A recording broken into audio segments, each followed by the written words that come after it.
पिछले भाग में गांव का मुखिया न मिलने पर उसकी पत्नी बहुत रोते हुए दुखी होकर अपने बेटे रवि से कह रही थी कि किसी भी तरह से वह अपने पिता को ढूंढ कर ले आए।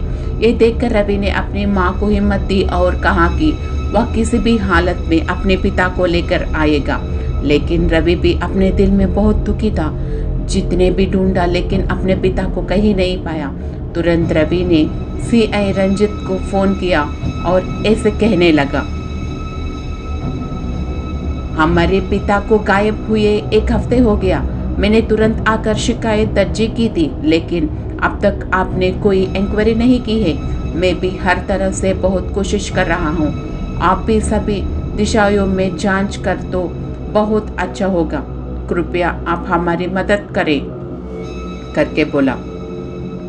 तब रंजित ने अपने तरफ के सीआई से ऐसे कहने लगा, अरे आप सभी उस गांव में जाइए और देखिए वहां क्या हो रहा है, करके बोला। तब श्याम पुलिस वालों के साथ गांव गया। वहां उसने सभी से पूछना शुरू किया। फिर भी ऐसे श्याम को कोई भी ठोस सबूत नहीं मिला। वहां एक और व्यक्ति से पूछने पर भी कोई परिणाम नहीं निकला। इस तरह 3 दिन हो गए। फिर ऐसे कुछ नहीं कर सका और वापस आ गया। पुलिस का आना, गांव में जांच करना और रोज घूमना देखकर विसाची को शक हो गया और वो उसने मन में ऐसे सोचने लगा, अरे इन पुलिस वालों को देखते हुए ऐसे लग रहा है कि ये सब मुझे पकड़ने के लिए आए हैं। अगर ये लोग हर दिन गांव में घूमते रहे तो मैं छोटी पूजा भी नहीं कर पाऊंगा।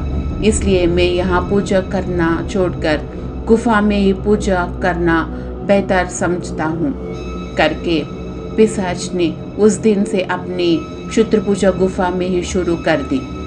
एक दिन पागल हो चुका रामैया गांव में घूम रहा था। उसे सामने रवि दिखा। रवि को देखते हुए रामैया सामान्य तरीके से उसके पास आया और ऐसे कहने लगा, अय्या अय्या, तुम्हारे पिताजी को किसने उठ कर ले गए मुझे पता है। तुम्हारे पिताजी कहाँ हैं मुझे भी पता है, करके बोला। रामैया की बात सुनकर रवि ने सोचा कि वह कुछ सच्चाई बता रहा है। तुरंत रवि ने ऐसे कहने लगा, अरे क्या तुम जो कह रहा है वह सच है क्या? तुम हमारे पिताजी को देख गए? कहाँ देखा? अगर तुझे पता है तो मुझे बताओ, करके रवि ने रामैया से पूछा। तब रामैया ऐसे कहने लगा, अय्या अय्या, मैं तुम्हारे नहीं बता सकता, लेकिन अगर तुम मेरे साथ आएगे तो मैं तुम्हें दिखा सकता हूँ, करके रवि को शमशान के पास लेकर वहां उसे दिखाने लगा। तभी विसाची वहां से गुजर रहा था। इन दोनों को देखकर विसाची ने ध्यान दिया कि वहां कुछ हो रहा है। तब वह एक पेड़ के पास खड़ा होकर देख रहा था। तभी रामैया रवि ने ऐसे कहने लगा, अय्या अय्या, जो मैं कह रहा हूँ तुम लोग विश्वास नहीं कर रहे हो, लेकिन कल यहाँ ही किसी ने क्षुद्र पूजा करते हुए मुझे देखा था। उस आदमी पर मुझे शक हुआ और उसी दिन मैंने तुम्हें बताया था, लेकिन तुमने विश्वास नहीं किया। सच में उस आदमी पर मुझे बहुत शक है। मैंने यह बात किसी से भी नहीं कही, लेकिन कोई भी मुझे सुन नहीं रहा है। मुझे पागल मान लिया गया है, इसलिए तुम लोग मेरी बात सुनो, कर रामैया बहुत दुख के साथ रवि से कह रहा था। रवि ने ये शब्द सुनकर, क्या रामैया, तुम जो कह रहे हो वह सच है? कितना काम हो चुका है। जो तुमने कहा उससे मैंने नहीं माना, लेकिन अब मुझे सच लग रहा है। क्या क्या हो रहा है देखते हैं। ठीक है, आज रात ही रहकर देखेंगे कि क्या हो रहा है। वह जो भी हो मैं उसे पकड़ लूंगा, करके बोला। ये सब विसाची ने सुनकर ऐसे सोचने लगा, क्या तुम मुझे पकड़ेगा? ठीक है, तुम अपने काम करो, मैं अपना काम करूंगा, कहकर वहां से गायब हो गया। वो दोनों भी चले गए। उसी रात रवि स्मशान में एक मरीची के पेड़ के पास सीसी कैमरे लगाकर वहाँ जो हो रहा था वह सब अपने घर में से मोबाइल में देख रहा था। इसके अलावा उसने 2 दोस्तों को भी अपनी मदद के लिए साथ में लाया। ये सब देखकर विसाची इसे सोचने लगा, अगर यह यहाँ रहेगा तो मेरे क्षुद्र पूजा नहीं हो सकी। किसी भी हाल में मुझे इस समझाना होगा, मुझे अपनी क्षतियों दिखानी होगी। कर विसाची ने अपनी मंत्र शक्ति से रविका माँ को वहाँ आने के लिए मजबूर कर दिया।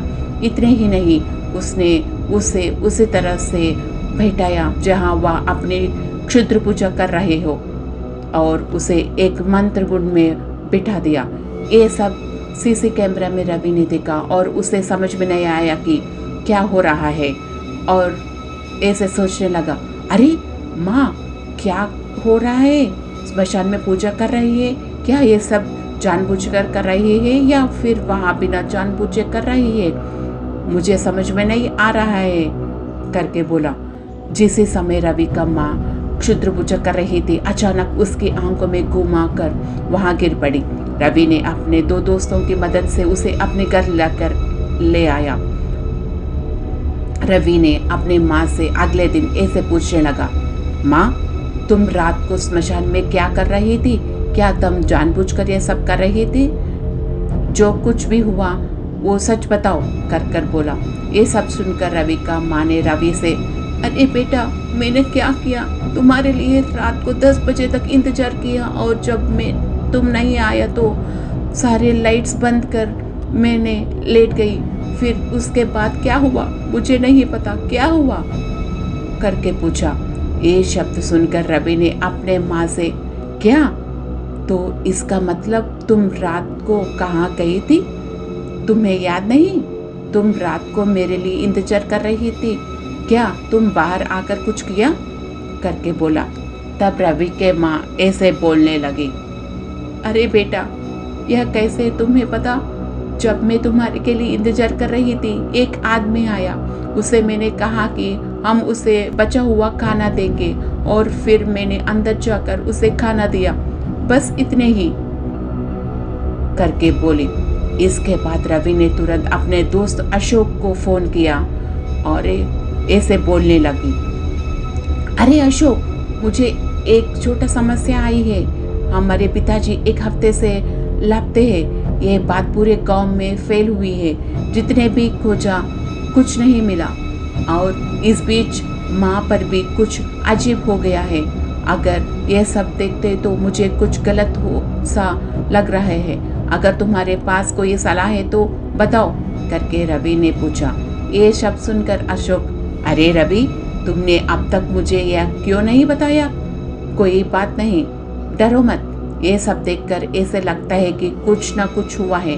हमें तुरंत एक भूत प्रेत मांत्रिक से मिलना चाहिए। मैं अभी आता हूँ करके अशोक ने रवि से कहा।